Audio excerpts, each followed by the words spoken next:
Maraming thank you.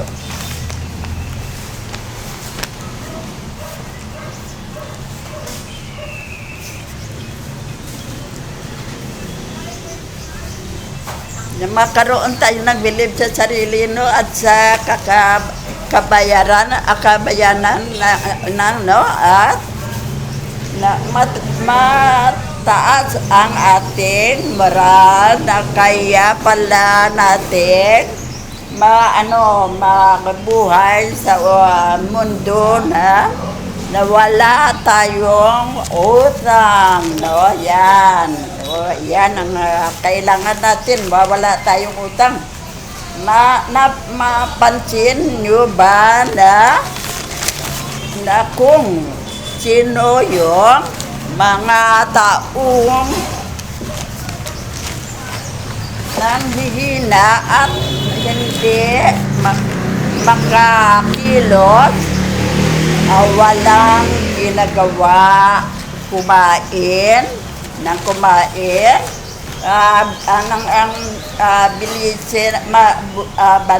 balisa sa hindi mapakali, no? At tulala at laging malungkot. Yan ang taong may utang. Kaya mga friend, yan ang gawin natin. Huwag tayong mangutang ng hindi natin kayang bayaran. At sa ngayon, kung wala naman, kung ano man lang ang bilhin natin, utangin natin mga salasit, mga ano lang dyan, huwag muna dyan. Kay mahirap sa ngayon ang ating kung mangutang ka. Kay sa ngayon, inoon, maliit lang interest. Pero sa ngayon, napakalaki na. Kaya huwag nang mangutang. Ito kay wala na tayong utang free na tayo. Ito naman ang ating maging tapiko para tayo marunong na bala na hindi na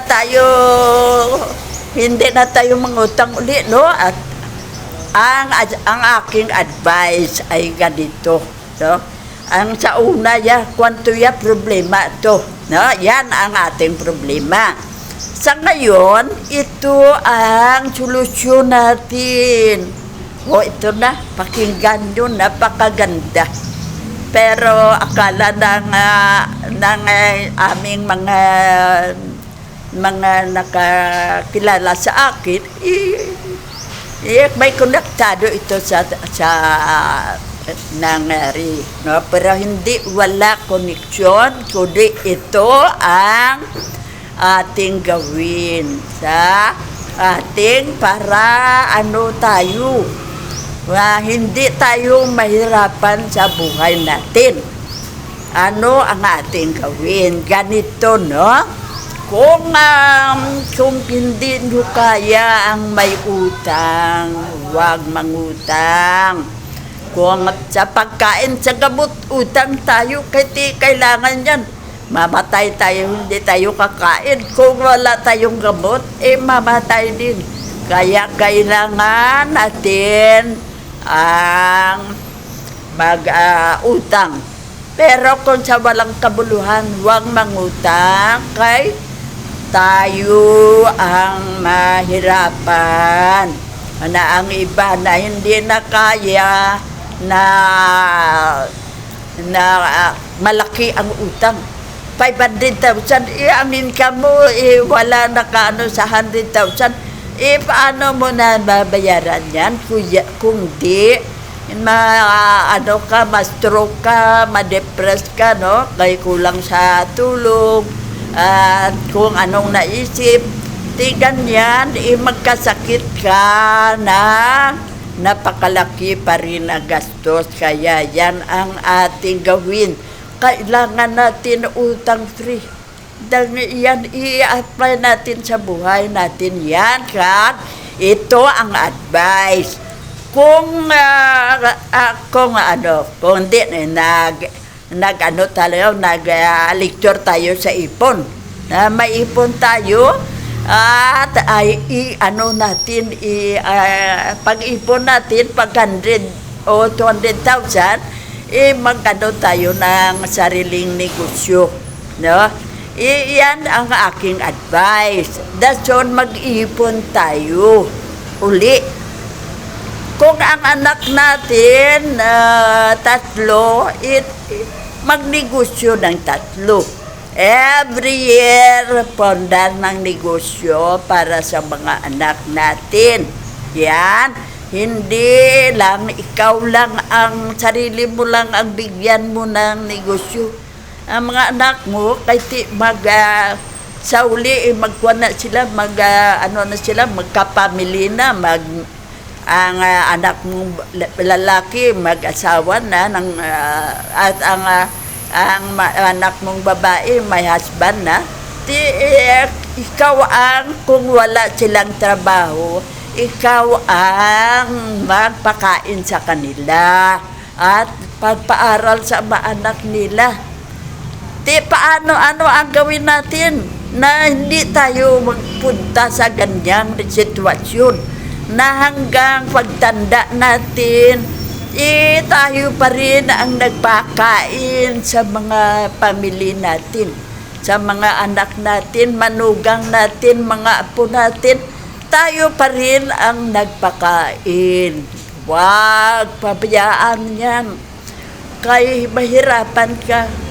Hindi ka maligaya hanggang nabuhay ka pa. Kaya ito ang gawin natin, bigyan sila ng sarili nilang negosyo. Huwag mong sarilihin ang pera mo. Ano mo na, i-share mo na sa mga anak mo, bigyan mo sila ng sariling negosyo kung wala silang trabahong katulad ng government employee sila o private employee na hindi permanent. Iyan ang gawin natin. Bigyan sila ng negosyo, no? At tanungin kung anong gustong negosyo nila at sila na ang bahala. Kaya yan ang ating kung wala kang ng permanent na trabaho, yan lang ang solusyon natin, ang negosyo, no? Ito. Ang ating mga anak, nag-successful sila, no? Naganda result sa negosyo nila, no? Hindi na tayo pupokus dyan, kay nang na tayo, naka-finish na tayo ng ating obligasyon sa kanila, kundi ito. Kung ang ating buhay ay napakaganda na, katulad ng millionaire na tayo, no? Katulad ng millionaire na tayo, at ang mga anak natin ay na-plaster na muna sila sa sariling kabuhayan nila at sariling sasakyan nila, ay doon ka na sa sarili mo, nag-millionaire ka na, no? Sino bang hindi maligaya? Kaya wala ka, utang free ka na, millionaire ka na. Wag, ang advice ko, ito ang akala ng lahat, parte ito sa mga ginlecture namin na nakaraan, parte sa hindi maganda ng mga message o mga nangyari sa buhay ng isang tao na kasama namin dito sa trabaho. Kaya yan ang gawin nyo. Kaya na okay na lahat. Wala ka ng problema. Lahat ng mga anak mo ay plasado na, professional na sila, nakatrabaho na sila. Ang walang trabaho may negosyo na, at saka ikaw millionaire na. Ano ang ma-advise ko sa iyo? Huwag ka nang mag-ambisyon pa ng kung ano pa. Kay kung mag-ambisyon ka ng sobra, no? Kung kaysa, yan, mag-ano ka man ng negosyo na hindi bala mag-click o malugi ka. Andyan millionaire ka na, pero nagbalik ka sa 01 ka na. On top ka na, millionaire mo. On top ka na. Yan, ang example natin dito sa kuwan natin, yan, na huwag ka nang mag-ambisyon na kung ano pa, sobra pa. Makontento ka na. Ano mo na lang, kung may negosyo ka dyan, kasi umpisa ikaw ng negosyo mo. Next, ang anak mong ng number 1 o eldest, yan, na anuan 2 years, na anuan mo na ng negosyo. Ang isa naman at isa, andyan na sila, kontento ka na sa buhay mo. Huwag nang magplanong magnegosyo. Kung anong income mo lang dyan, yan na lang. Yan ka na lang. Kay, may kuisa, may malas, may buinas tayo. Yan, ang negosyo mo, hindi nag-click, na failure ka, on top ka na, millionaire ka na, balik ka naman sa poor. Hindi ka na ma-poor, kay manegosyo ka, pero ang pera mo, nawala ang milyon mo sa isang iglap lang, kay madali ka lang malugi. Kung hindi mo ka marunong sa negosyo, ay diyan ka pupunta sa lugi, no? Kaya wag nang makinig sa mga suggestion lang diyan. Wag muna tingnan ko totoong mag-click. O kung wag milyon mo ang kapital mo. Mo sa 100, 200 lang. Wag nang lahat. Kay makadto ka sa failure. Nakatulad ng 3, no? Na yan. Ang 3 na yan, kaya mo, nang maliit pa siya, kaya mong akyatin. Pero nang hindi mo na kayang akyatin ng on top, no? Malaglag ka. Yan ang katulad ng ating sarili, na kung hindi ka makontento sa complete ka na, naka-plaster na kayong lahat, baka eat ka na 3 times a day. Kung ano ang makabakasyon ka na kung saan sa money na nandyan sa'yo, huwag ka nang mag-ambisyon at magnegosyo ng sobra. Huwag inegosyo ang 1 million mo na full, kay baka malugi ka, balik ka sa 0, no? Mapunta ka sa on top ka na. Kasi millionaire ka na, on top ka na, pero kay nalugi ka, balik ka sa 01. Iyan ang katulad ng sinabi ko sa kaibigan ko, na ganyan ang mangyari sa buhay mo kung mag-ano ka sa mouth mo at sa isipan mo. Ipaano mo lang ang galit mo, ipairalin mo lang, siya ang magwagi, ikaw ang magpilyor at malugi. Kaya, yan ang nakonektado, walang konektado ang mga sinabi ko sa atin. Kaya aking yan nga makalecture ako ngayon, malaman na ang aking mga sinabi noon ay para sa message natin sa ngayon na huwag magsobrang ambisyon. Millionaire ka na, gusto mo pa maging billionaire. Na hindi mo kaya ang ganyang kung bilyon ang gusto mo, maraming milyon pa ang kailangan mong ipunin. Kaya huwag. Kung on top ka na, yan ang ating andyan na sa top, no? O katulad ng ating na example, no?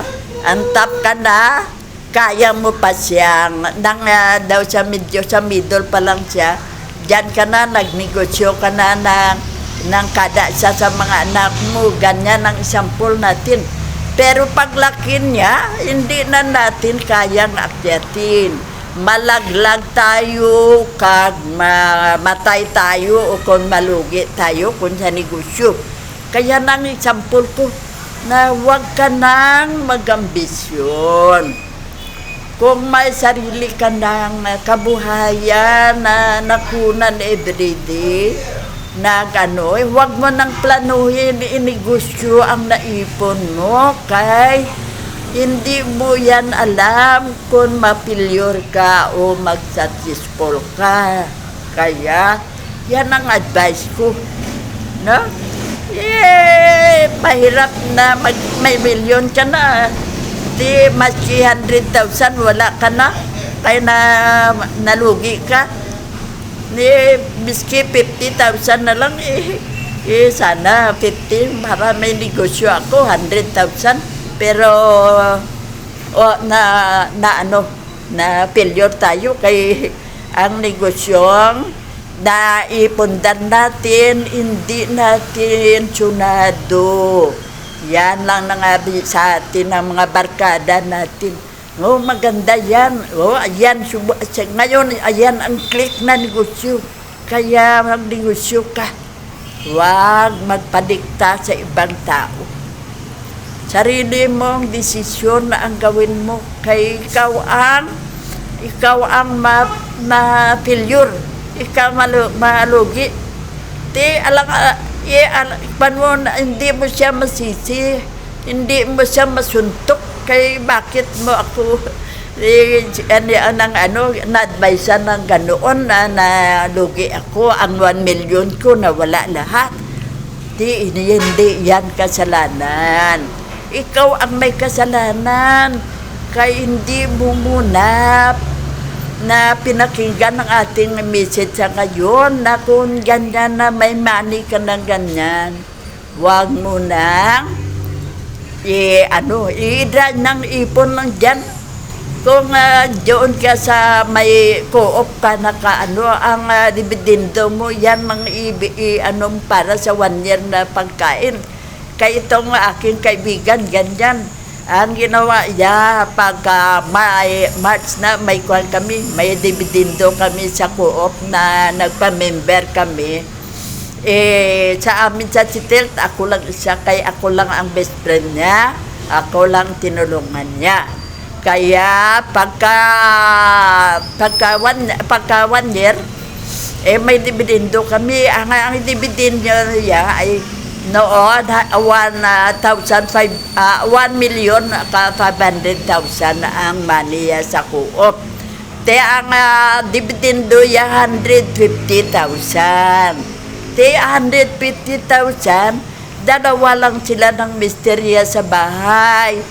Kung mo na sa 1 year, pagkain mo lang at kung bastante ka na, kay dalawa lang kayo. Yan ang gawin natin. Ang interest, yan ang gawin natin. Para nga ang ating 1 million, 1.5 million natin, andyan pa rin, no, sa co-op. Na pagdating ng 1 year naman, kung nag 2 million na yan, may 200,000 ka for 1 year. Ganyan ang gawin natin. Padagdag tayo sa kung saan deposit natin, time deposit yan, pero huwag inuhin na inegosyo mo. Kaya hindi natin siguro na pagka-negosyo mo, patok, no? Sa ngayon, maraming mahirap na tao dito sa atin, no? Kaya, ang magbili ng mga negosyo mo, katulad ng restaurant, o mga department store, hindi na click, no? Hindi na tayo makapiho na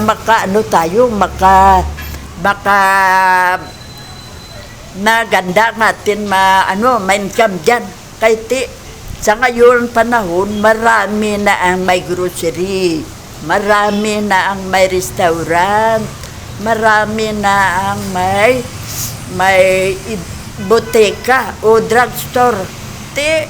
Anong negosyo ang mo dyan? Kundi ilan lang. Dahil marami na tayong ganyan. Ang mga tao, kuha na sila, divide na, no? Dito ako bibili. Kaya doon maraming nagbili, no? Na mga gamot, mga ganyan. Doon ako bibili. Doon ako bibili para ilan lang. Ang sa iyo, kung dyan ka na to, na ako na 10 lang bibili sa'yo, anong hindi ka ba malugi? Yan ang ilagay natin sa isipan natin. Ang ma-advise ko na lang sa inyo, na kung may ganyan na cambio, 1 million, 2 million, time deposit na lang, at ang interest pangkabuhayan, no? Kung may kuop kayong nasalihan, kaya itong aking na example sa inyong aking na supervisor, dyan siya nag-millionaire. Bakit? Kaya ang dividendo, pinaaral niya sa kanyang anak at sa caregiver. Sobra na sa pagka-caregiver ang 150,000. Yan, pina-apply sa Canada nakapasok, no? Na may siya, may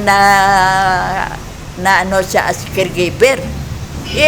Pagka 5 years, ang husband niya na teacher sa elementary school, pinapunta sa Canada. Pagpunta sa Canada, may bakante nag-apply sa Canadian Airport. Kay teacher at mataas pa, may iba pang kurso, inalagay sa pinakamataas na posisyon, siya ang division chief sa storeroom ng Canadian Airport. Andyan, patok silang dalawa, doon sila nagkaanak, no? At saka nakabili sila ng bahay na up and down. Anong ginawa? Dagdag pera pa rin. Bakit naman? Abangan natin kung bakit. Sa itaas doon sila nakatira. 3 man lang sila mo. At napakaganda, kay katulad pag mo sa daan department store na agad. Ang ginawa, i-teacher ang asawa, kaya ginawa yan na daycare school sa mga anak na hindi pa pwede sa school, mga grade 1, no? Dyan. At saka, yan ay dala na kung may trabaho ang mother, father, may magbantay ng anak nila, no? Doon ang mga Pilipino na mga kilala nila at ang iba nag-recommend pa sa kanila, marami silang student. Dagdag income agad. Yan. Caregiver lang. Dahil lang sa interest sa money sa co-op. Kung nagnegosyo kang nalugi, ano na? Wala na. That's all ang ginawa ang mga anak ang anak yang isa teacher, ang asawa nurse, andyan sa hospital permanent. Ang anak yang engineer nakapasok sa engineer office ng government at ang asawa teacher. Uti ang atong sa Canada may negosyo na ng mga school na para sa mga bata, no? Na yan ang mga Pilipino diyan babantayan ko sa iyo ang anak ko, ha, at turuan mo. Yan ang trabaho. Income agad.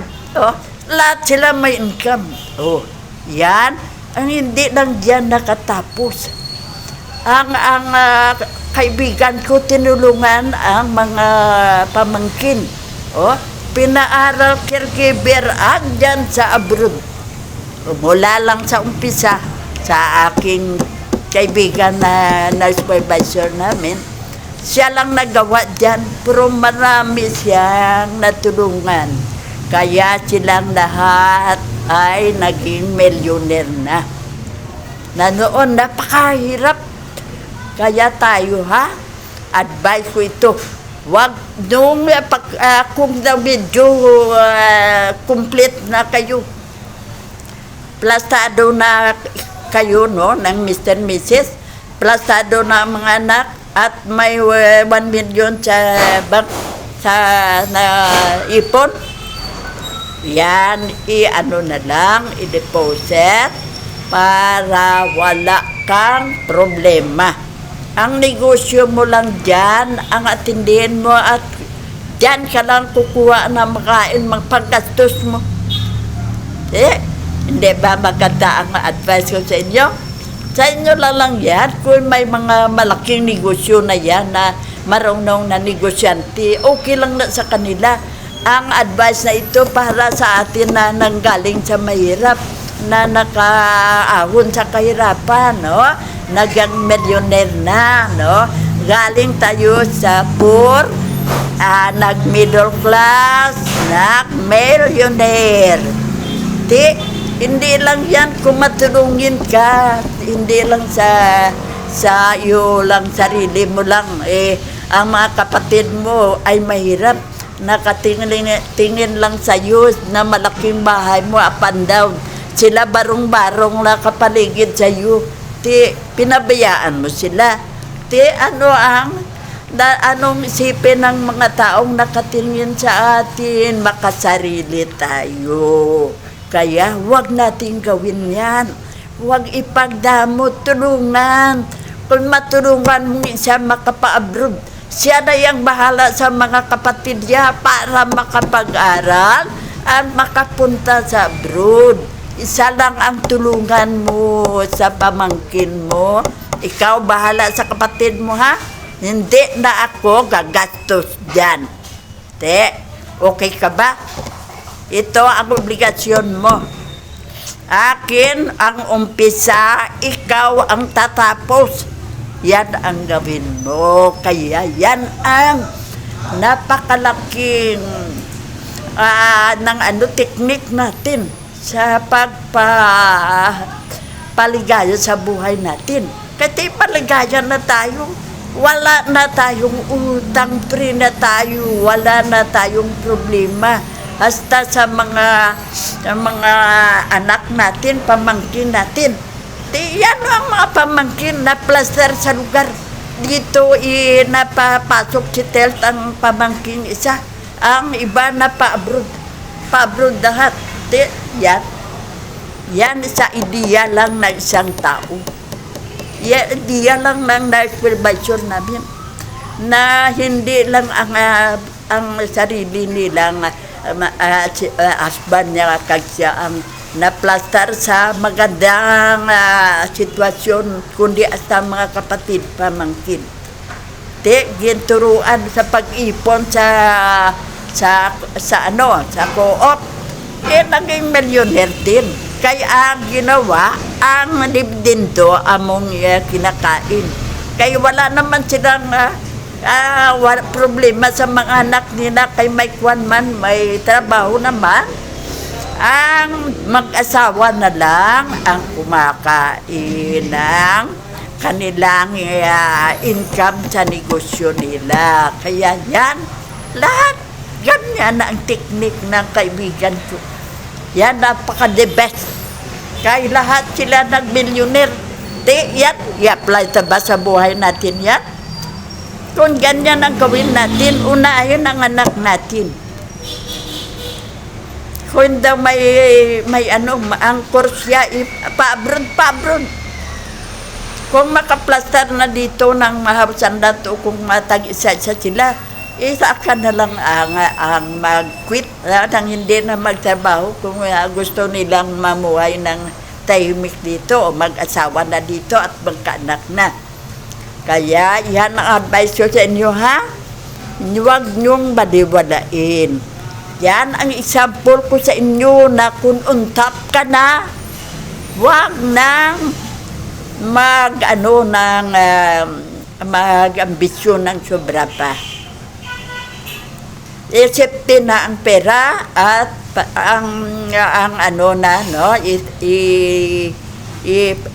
dyan sa may ma-income ka na may kabuhayan ka, no? Pero hindi ka na malugi. Kaya andyan lang siya, nakatago lang siya, nakaipon sa safety nga place kaysa sa bangko nakadeposit. Walang makanakaw maging sino pa man. Mga friend, yan ang aking nasabi, na kung untap ka na, huwag ka nang magawa ng kapalpakan katulad ng sample sa akin na nag-react ako sa walang kabuluhang bagay na hindi naman connection sa akin, kaya hindi ako ganyan babae, no? Kaya yan, dahil dyan, on top na ako, balik ako sa failure. Balik ako sa zero. Kung aakyat ako sa 1, pila ka years pa, makatap ako. Sa tingin nyo ba, makabalik pa ako sa top? Hindi na. Mahirap na yan. Yan, ilang taon ko yung pinaghirapan. Kaya yan ang sabi ko, huwag ipairalin ang isip out mouth kung nagalit ka. Ang galit ang mag-create sa iyo ng failure at failure ka, mahirap ka na makabalik sa taas. Kaya huwag sayangin. Huwag sayangin. Yan, sa kabuhayan, yan ang advice ko, huwag sayangin ang naipunan. Huwag sayangin. Kung magnegosyo ka, 100, 200,000 lang. Huwag lahat, kaya di natin alam kung mag-click yan. Kung mag-click, 200, mo sa ibang lugar. Yan, kaya nag-click. Pero, ang isa-isip mo, utang yan. Kaya kailangan mong punin yan everyday pang bayad para maibalik mo ang pera mo sa bangko na hindi sa mawala. Kaya pagdating ng time na full ka na sa utang mo sa sarili mo, adyan naman ang money mo sa bangko. Nagdagdag pa nga sa interest ng bank sa time deposit mo. Hindi ba maganda ang gawin natin kung ganyan ang ating ilagay ay i-apply sa buhay natin. Kaya mga friend wag tayong mag-ambisyon ng kung ano pa kay nang may failure tayo mo. Hindi natin alam nga success tayo. May failure tayo, may decision tayo, ma-click, hindi tayo nag-deboy na, malas tayo pala, no? Kaya ganun din sa ating mga sinabi. Na wag, at kung may mga na-insult sa'yo, wag mong patulan agad. Kaya ikaw ang ma-damage, no? Ikaw ang mapaya, ikaw mapiktuhan. Kaya yan ang aking sinabi noon na huwag nang kung sa top ka na, huwag ka nang magawa ng kapalpakan para hindi ka na balik sa number 1. O yan ang sa atin ipon. Huwag ka nang mag-ambisyon ng sobra pa. Kaysa ngayon na kung hindi ka nakaumpisa negosyo na malaki na sa ngayon, huwag ka nang mag-ambisyon dyan. Kay mahirap na, marami ka ng kompetensya, baka ang pera mo ay mapunta sa wala. Pinaghirapan mo yan, naka 1 million ka na. Sa 12 years, sa 300 per day, naka-millionaire ka na 12 years. Pinaghirapan mo na sa 12 years, mapunta lang sa zero. Yun na, hindi 1 month, hindi 2 months. Balik ka sa zero. Kaya, yan mga friend, ano mo nyo sa isipan nyo. At kung sa atin naman niya buhay, kung walang kabuluhan mga sabi-sabi, huwag patulan. Kaya mapaya ka, pagpaya mo, on top ka na sana, mabalik ka sa failure. Kaya ang nangaakala ng tao, hindi ka bastos ka o ano ka, kaya bakit ka nag-wild dyan sa mga, kung sa stage ka, maraming tao, na-insult ka lang, na mga ang kanta mo, hindi nagustuhan, nag-react ka na, kundi ikaw ang napaya. Kaya ganyan ang gawin natin. Huwag patulan ang walang kabuluhan, mga ginawa sa'yo ng kapwa-tao mo. Kaya sa ngayon, yan ang advice ko sa inyo. Hindi yan kung may konektado sa amin na para kung ang tap ka, huwag mo sayangin. Ang pinaghirapan mo, huwag sa isang iglap lang, sa sabi lang ng mouth mo ay kayo nadikta ng isipan mo,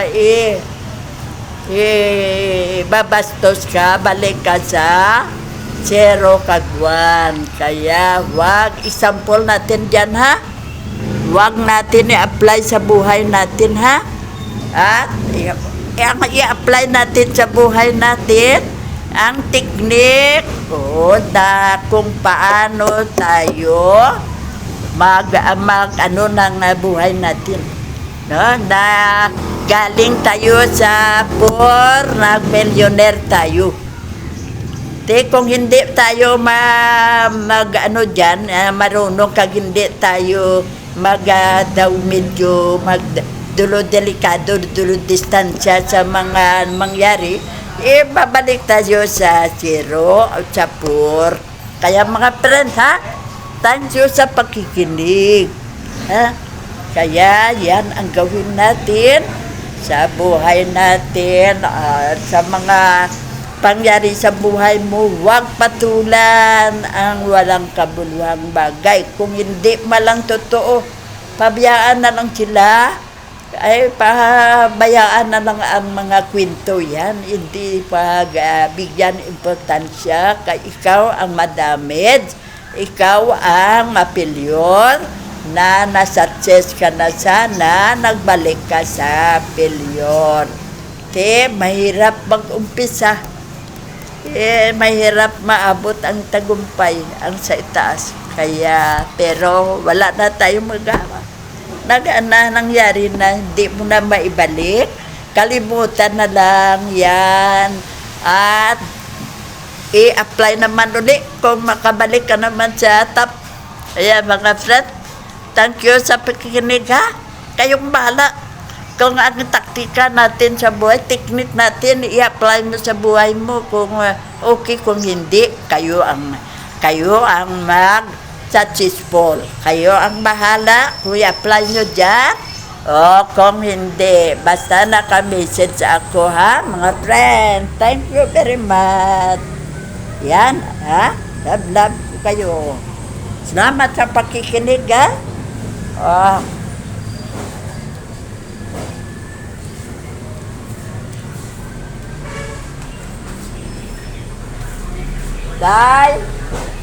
Day, palihog, day. Oh, utang free.